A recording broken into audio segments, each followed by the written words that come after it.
Okay, Stephen, so I wiped on that first mat there. How important is this part? You speak about this in your book right off the top, off your article, right off the top. Well, it's really important that we wipe our feet when we come into the house, whether we have an outdoor mat, an indoor mat like this one that covers the main foyer.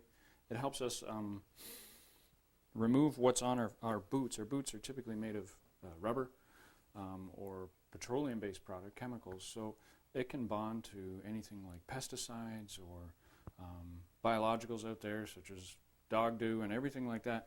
And if we don't take those off when we get into the house, we'll actually track them through, and any soft surfaces like carpet, pesticides can actually molecularly bond To your carpet? To your carpet. Wow. Okay, I have a question. It's going to seem very superficial. You can laugh at me all at home. A woman, often a big part of her outfit is her shoes.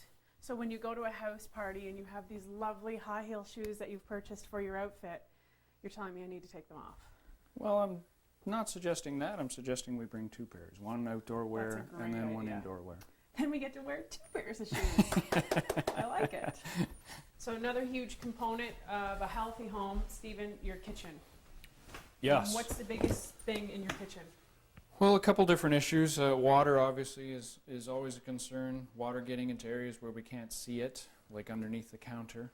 Not very often do we actually spend our time looking up for water leaks. So that's what, how's this sink? Is it good or bad? Or? No, it's great. There's, you can run your fingernail around. You want to make sure that the tap set's tight, that we're not getting water around here. The newer sinks have a built-in flange, so this actually sits on the stainless, again reducing any potential. But it's older ones where we have wiggling. If you've got wiggling, if you've got loose where you can get your fingernails underneath, that's when you want to stick your hand in. And that's what mold, right? That's what we're trying to prevent? Water damage, water in this stuff is particle board will hold moisture. It'll expand. There's now food, water, and a warm place for mold. Well, exhausting. In this case, we have an electric stove here, which is really good.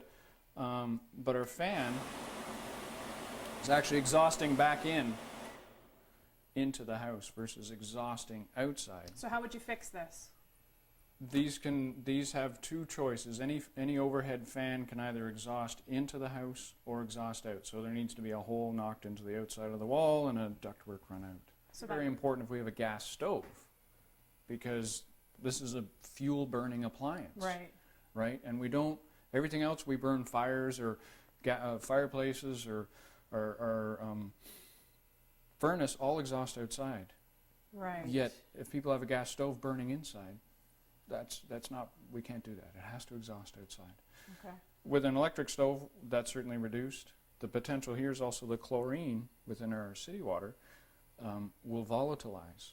So chlorine gas will actually come off as we're cooking pasta or rice or something. A lot of people watching this right now, Stephen, they're thinking, oh my gosh, I'm not doing that. And like I said, I brought up the cost of it because cost is a big factor for a lot of people. If you can't afford to go and do the ductwork and punch a hole out in your outside wall, is there a better, less expensive alternative? Well, the solution to pollution is always dilution. So we can open a window or crack a window or open a door and just, get some airflow going through the kitchen.